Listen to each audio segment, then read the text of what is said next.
Кто у руля? Новые доказательства наличия двойников у Путина.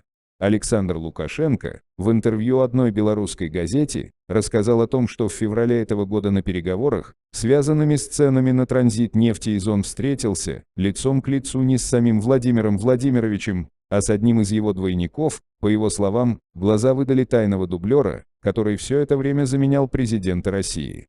В последние годы разговоры о том, что истинный Владимир Путин уже давно отошел в мир иной, а его роль на публике выполняют двойники, кажутся все более правдивыми и реальными.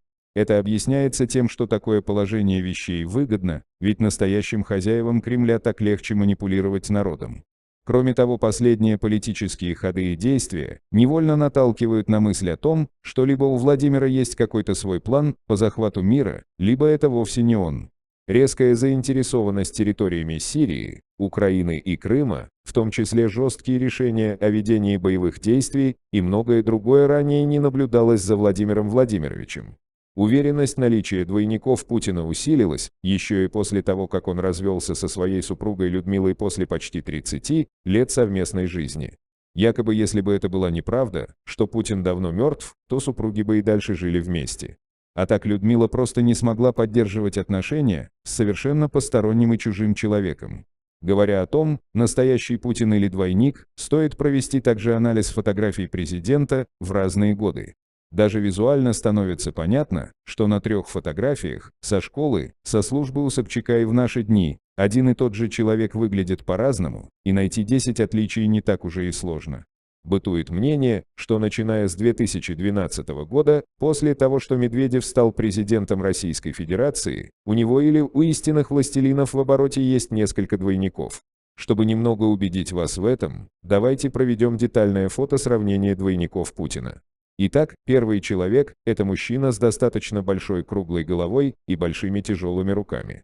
Ему даже дали народное прозвище Удмурт. Естественно, делая анализ внешности, становится ясно, что некоторое сходство с настоящим Владимиром он имеет. Этого двойника многие люди считают одним из самых неприятных по внешности и не очень важным, ведь его постоянно используют для выхода на открытую улицу и не очень значимых событий. Некоторые даже шутят, что его не жалеет начальство, ведь если кто-то и убьет, то ничего страшного не будет. На некоторых фото отчетливо видно, что нос у него немного вытянут, у Путина же он прямой, а рост выше, чем у Медведева. Разговаривает он несколько иначе, чем президент, поэтому выступает с речами редко. Кстати, именно этот человек выступал в марте 2012 года после выборов, когда все журналисты обсуждали скупую мужскую слезу Владимира.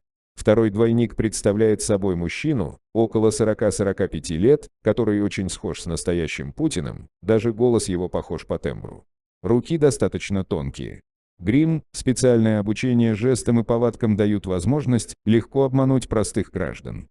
По этой причине и сейчас его очень часто используют на заседаниях министров, советах и иных важных и ответственных мероприятиях. Главным отличием этого мужчины от настоящего Путина является его возраст, он его сразу выдает, так как грим и маскировка не передают настоящие морщины и жизненный опыт на лице. Хотя и этот факт тоже удачно подстроили к тому, что Путин делал пластику. Вот как все удачно совпало. Также стоит заметить, что от природы у Путина достаточно пухлые губы, что отлично видно на фотографии со школы.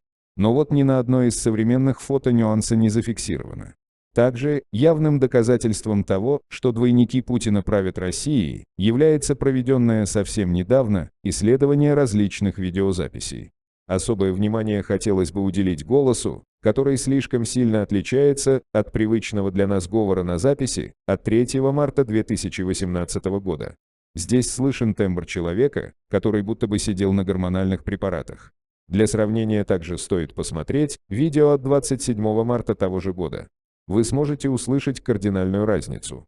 Это доказывает, что даже если правит страной Владимир Владимирович, то выступает он перед людьми очень редко. На разных фотографиях можно заметить и то, что родинки и морщины у президента все время меняются и изменяют свое месторасположение. Таким образом становится понятно, что фактов доказательства наличия двойников множество. Среди главных стоит выделить следующие. 1. Первое. Совершенная непохожесть молодого Владимира Путина с нынешним правителем на фотографиях и видеозаписях. 2. Второе.